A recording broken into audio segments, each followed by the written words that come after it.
What is inflation? How is inflation calculated? Have they changed the way inflation is calculated to make the numbers lower? Is inflation intentionally understated? Does inflation include food and fuel? Inflation in the United States is at its highest rate in 40 years. The average price of goods in the U.S. increased by about 8.6% between May 2021 to May 2022. This is the highest rate of change in prices since 1981. But people look at surging gas prices, the increased cost of basic items like milk and eggs, and think, how on earth can they say that prices have only gone up 8.5%? Others claim that the way inflation is calculated has been changed and manipulated over the years to understate the actual increase in prices over time. Still others think that the reported inflation numbers don't include items like food and fuel, and thus don't represent an accurate measure of the true inflation that people experience. In this video, I will cover what inflation means and how it is calculated, as well as addressing some of the common misconceptions about the reported rate of inflation, including why you may experience higher or lower changes in costs at a personal level than what is reported in the news. What is inflation? Goods and services typically increase in price over time. This is called inflation. You've probably heard your parents or your grandparents talk about how little things cost back when they were young and how much they cost now. This increase in prices happens even when the goods and services themselves don't actually change. The price just goes up. Inflation is what we call this increase in prices over time. For instance, a 5% rate of inflation over the past year would suggest that an item that cost $100 a year ago would now cost $105. As a matter of fact, this same relationship is how we actually calculate inflation. An item that costs $250 today but cost $230 a year ago has experienced an 8.7% increase in price, or 8.7% inflation. The rate of inflation is important because it tells us how much more money we need over time to maintain a constant lifestyle. That is, if the amount of money you earn increases at the same rate as inflation, you would basically be able to continue to buy the same amount of goods and services over time as you always have, and experience no real change in your actual lifestyle. But if the amount of money you earn fails to keep up with inflation, you may be forced to buy less over time, as your money will no longer be enough to buy the same amount of goods over time. That would represent a decrease in your real lifestyle. So who decides how much inflation has actually happened? When the news says that inflation has been 8.6% over the past year, where did that number come from? Well, there are several ways that inflation can be measured. However, typically, when you see a news article or a headline discussing inflation, they are actually using data from the Bureau of Labor Statistics, the BLS, called the Consumer Price Index, or CPI.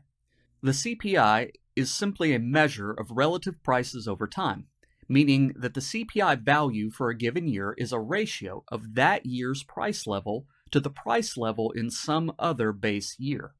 For example, in the CPI data series that uses the 1982 to 1984 time period as the base time span, the May 2022 value of the CPI was 292.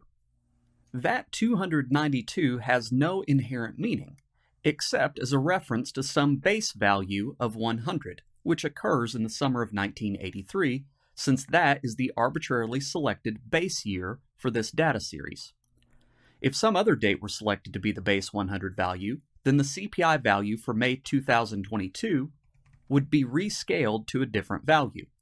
As a matter of fact, the BLS provides another CPI series where the base year is 1967, and the value for May 2022 in that data series is 876. What is meaningful is the fact that 292 is around 2.9 times the value in the summer of 1983. This means that prices in May 2022 are around 2.9 times higher than they were in 1983. Another way to look at it, a dollar bought 2.9 times as much stuff 40 years ago as it does now. No matter what base year is used in the CPI data series, the ratio of price levels will always end up being the same. That means that even if you set 1974, 1956, or any other year as the base 100 year, the ratio of the CPI value for May 2022 will always be 2.9 times the value for the summer of 1983. So, when the headlines say that inflation was 8.6% for May 2022, what that means is that the price of stuff in May 2022 was 8.6% higher than the prices were in May 2021, as measured by the CPI index. How is the CPI itself calculated? If the CPI for May 2022 is 292 and the value was 269 in May 2021, where do these numbers actually come from? How do they come up with the Consumer Price Index in the first place? The CPI attempts to measure the price level of everything that people tend to buy, and this is very, very difficult. So let's start with a basic example where we try to calculate the rate of inflation for just one thing, like an apple. This seems easy enough because all we have to do is look at the price of an apple in May 2021 and then again in May 2022, and then bam, you can calculate the inflation in the price of apples over the past year. But wait, what do you mean an apple? It can't actually be the exact same apple because the apple from May 2021 is long since spoiled. So it can't literally be the change in the price of that apple. And that's kind of silly, but other questions may not be quite that silly. Such as, well, the apple that you used in May 2022, was that apple just as fresh as the one from the previous year, or was it old and wrinkly? Was it the same size? Was it even the same variety of apple? Because, there are Gala apples and Fuji apples and Red Delicious apples and Granny Smith apples. And, was it organic? Was it not? Was it grown domestically? Was it imported? Do any of those differences even matter? Oh my God, who the hell cares? Well, to the extent that the prices 1 year ago for apples varied with those characteristics, it actually would matter in a technical sense. Because after all, we are trying to calculate the change in the price of one particular thing. At some point, we have to admit that this is all a bit impractical, if not outright impossible. We cannot possibly be as precise as literally necessary or as precise as we might actually desire. So maybe we make a bit of a compromise and we decide, well, we're just going to have to do an average price across all apples and just consider that that's going to have to be good enough.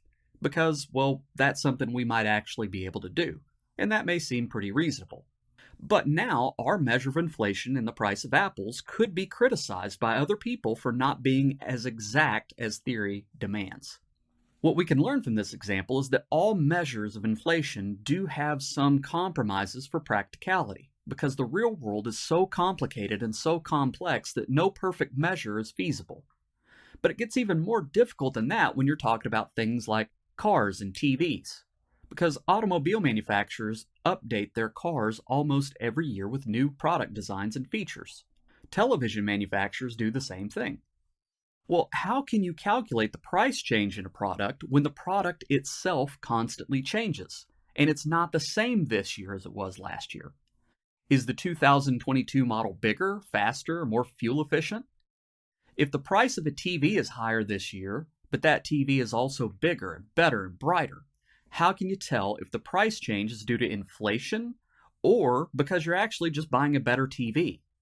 Inflation, after all, is supposed to measure the price change for a very specific fixed thing. But if the thing itself is better this year than last year, then some of the price increase could be due to the increase in real value rather than just a decrease in the value of our money. And this is where one of the most controversial aspects of the Consumer Price Index comes into play: hedonic quality adjustments. To accurately calculate the change in the price of an item, you must hold the quality of that item constant. Let's say you're trying to calculate the rate of inflation in the price of oranges. The orange you priced last year was absolutely perfect, but the orange you used for this year's price was dry and starting to mold a little bit. Well, they may have been the same price, so you declare that oranges haven't changed in price over the past year. There has been no inflation, you say. And I think we would all agree that, well, that doesn't really make any sense. The orange that we use to measure prices should always be just as good as the one from the previous time period. Or we're just not talking about the same thing anymore. But for many items, the same thing no longer exists. For instance, when I was a kid, TV sets were these big, heavy tube things. But these days, TVs are all flat and they weigh a lot less.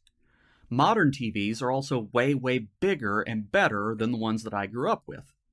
Even from one year to the next, TVs improve and the old models get discontinued. So we can't actually measure their price because, well, they're no longer being sold.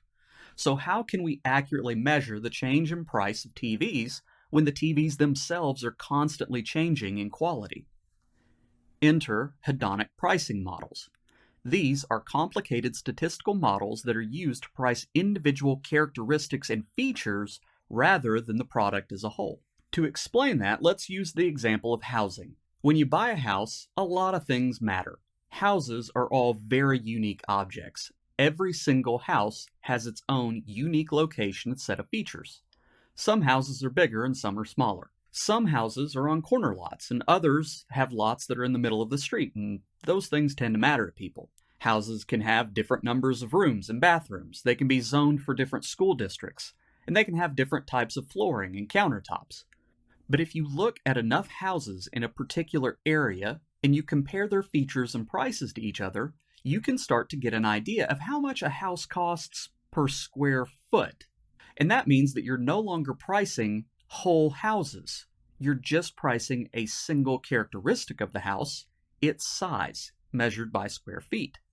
And you can start estimating how much a bigger or smaller house would cost based on the cost per square foot. So you can easily adjust for size because, well, you know how much each unit of size costs. Via a similar process, you could start estimating how other components of the house would cost separately, like a bigger yard, or a pool, or does the house have granite countertops or not? All of which you could price while holding the size of the house constant. But that requires a lot of transaction data. But if you do have enough data, you can come up with fair estimates of all the component features of a house, and you would be able to estimate the prices of houses with combinations of features that don't even exist yet, because you know how much each of those features would be worth individually. You could apply a similar process to cars, and this could help you price not a car as a whole item, but the features a car has, like how much is 1 horsepower worth, or an extra mile per gallon, or a side airbag. The Consumer Price Index uses this type of process to adjust the prices of items over time in an attempt to hold the overall quality of those items constant, meaning something like a car can be priced as if it had more or less horsepower because, well, via these complicated statistical estimates, we know how much 1 horsepower itself is worth. The price of a TV can also be adjusted for their size or new features. Computers can be adjusted for how much RAM they have or how fast their processors are, so that we can estimate how much an older computer would cost today, even though that computer is no longer actually being sold. But these adjustments can be difficult to explain because they do rely on rather complicated statistics and huge piles of data. And since they are so very complicated, to most people, hedonic pricing models might as well be a black box. And this gives room for people to criticize these pricing adjustments as arbitrary or claim that they're being manipulated. Has the CPI methodology been changed over time to understate the true rate of inflation? The Bureau of Labor Statistics has increasingly used hedonic pricing adjustments in the CPI over time. This is because the concept of hedonic pricing and the data and computational power required to do such technical statistical procedures didn't always exist. Measurements of prices have been improved when it becomes possible to do so over time, but some attribute the increased use of hedonic quality adjustments to a more nefarious purpose. As mentioned before, inflation typically results in the price of items increasing over time, but at the same time, the progress of technology itself tends to increase the quality of those items over time, and higher quality items usually also cost more. This means that prices could be going up simply due to the technical quality improvements, even if no inflation has happened at all. And if you attribute the increase of the price of an item to the increase in its quality rather than a decrease in the value of money, you can effectively hide inflation in your numbers. Let's look at an example. In 2002, a Honda Accord EX had an MSRP of around $22,000. In 2022, a Honda Accord EX has an MSRP of around $33,000. It costs 50% more. Do Accords cost more simply because, well, the dollar doesn't go as far these days? Well, the newer Accord is bigger than the older model. It has more features, and it's almost 50% more fuel efficient while being just as powerful and having better performance. To the extent that we attribute the 50% price increase to these increased features, we would say that the price of an Accord hasn't really changed as much as it looks. They've just gotten better. And so they cost more, not because money has bought less, but because you're actually getting more when you buy an Accord. But this depends on exactly how much the extra room and the better performance are actually worth, meaning the specifics of our actual hedonic pricing adjustments could be influenced to overvalue those new features and understate how much of the price increase is due to inflation. If we say that the new features are worth more than $11,000, well, we could say that, well, Honda Accords have actually decreased in price over time. So it's certainly possible that inflation could be higher or lower than claimed if the hedonic pricing adjustments are not calculated correctly. And this is one of the main criticisms of websites such as Shadowstats, which claim that the hedonic quality adjustments the BLS uses result in the CPI, and thus the rate of inflation, being understated, because the adjustments they're making over-attribute the price changes to increased quality rather than a decreased value of money itself. So, has the CPI methodology changed over time? Yes, absolutely.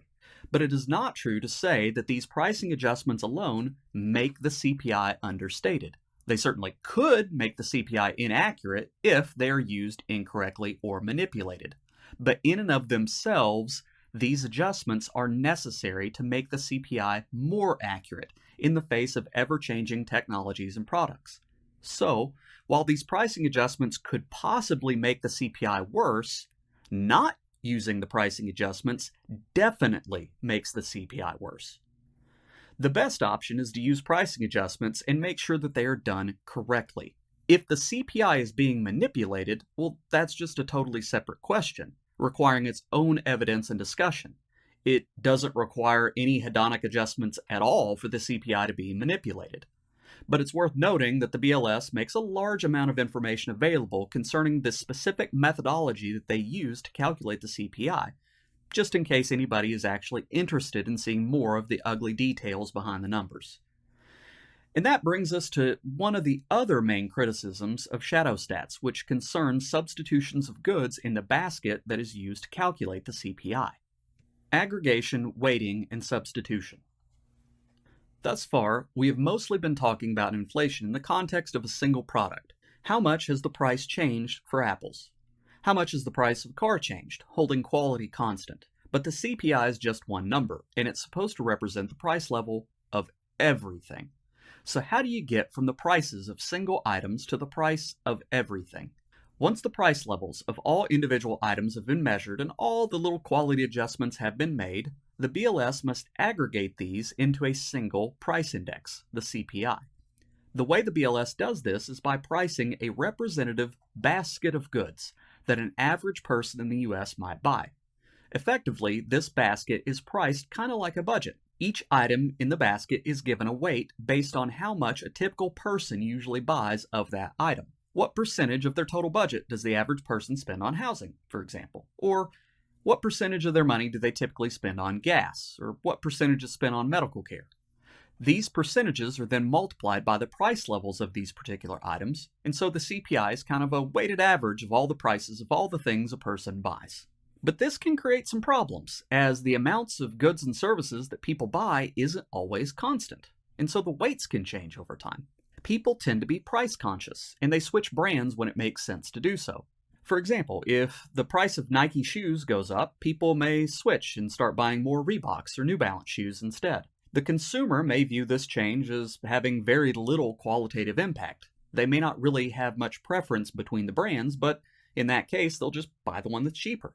Thus, they aren't hurt by the switch, but it does represent a real change in the item being used to estimate the price of athletic footwear.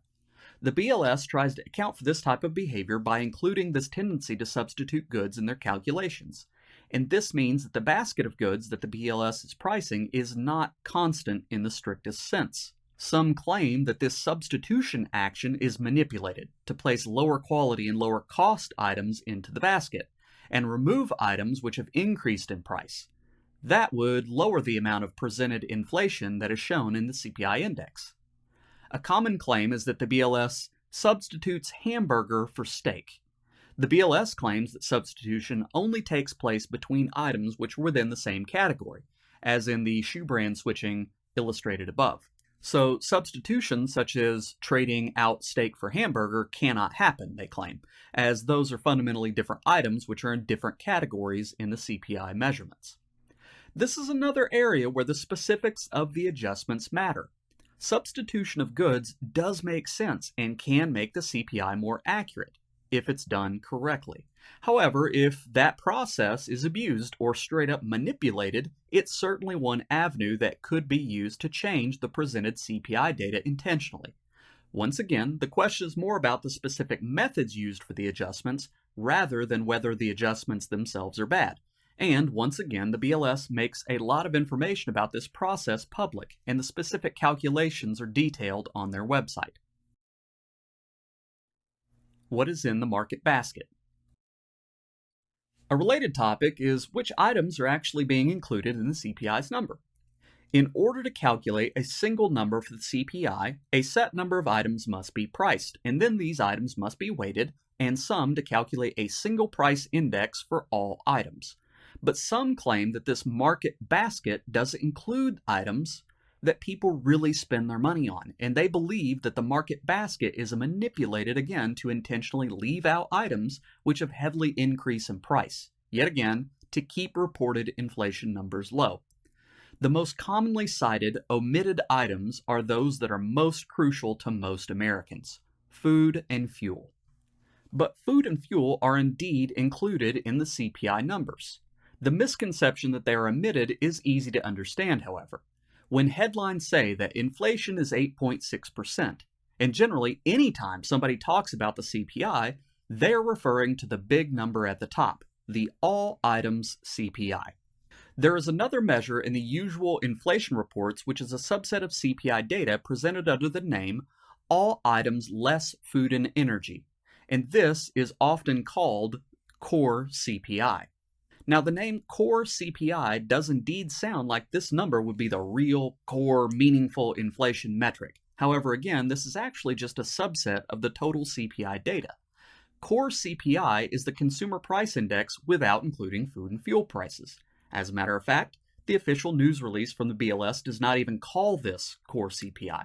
They only list the full title, all items less food and energy. The shorthand title of core CPI is often just used in discussions and news articles to make it a little less burdensome. And if someone does not understand the difference between core CPI and the regular total CPI, they could easily be confused to believe that the CPI numbers do not include food and fuel.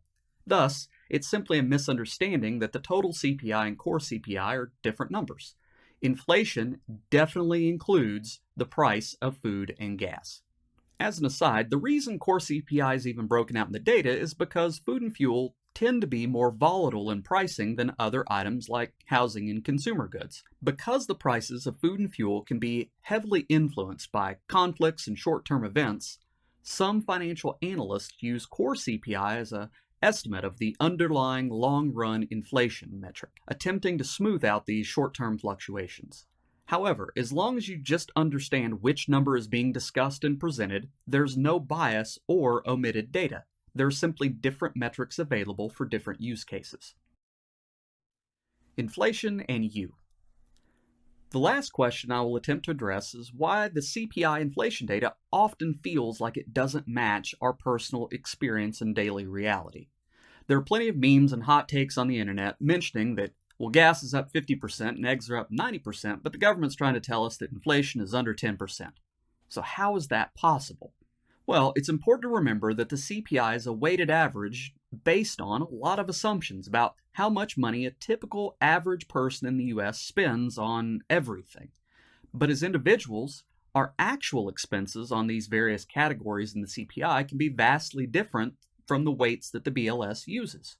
For example, somebody that drives 50 miles each way to work every day likely spends way more on fuel than the weighting in the CPI would suggest, and so they're really going to feel those increased gasoline prices.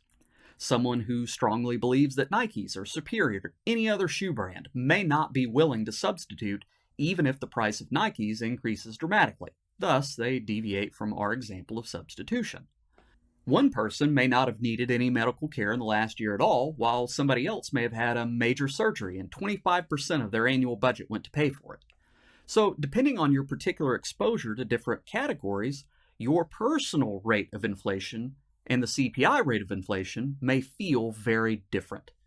Each of us has a unique financial situation, and our experience with inflation is individual. Indeed, if a person were so inclined, they could sit down and, taking the CPI presented data and their own personal budget expenditures, calculate their own weights and exposures to each of these categories and calculate their own personal rate of inflation. It could be much higher or lower than the total CPI inflation rate based on how much of your money you spend on various goods and services. In this video, I've explained the basics of how inflation is estimated, and I have attempted to address some of the major objections people have to the methodology used to calculate the Consumer Price Index.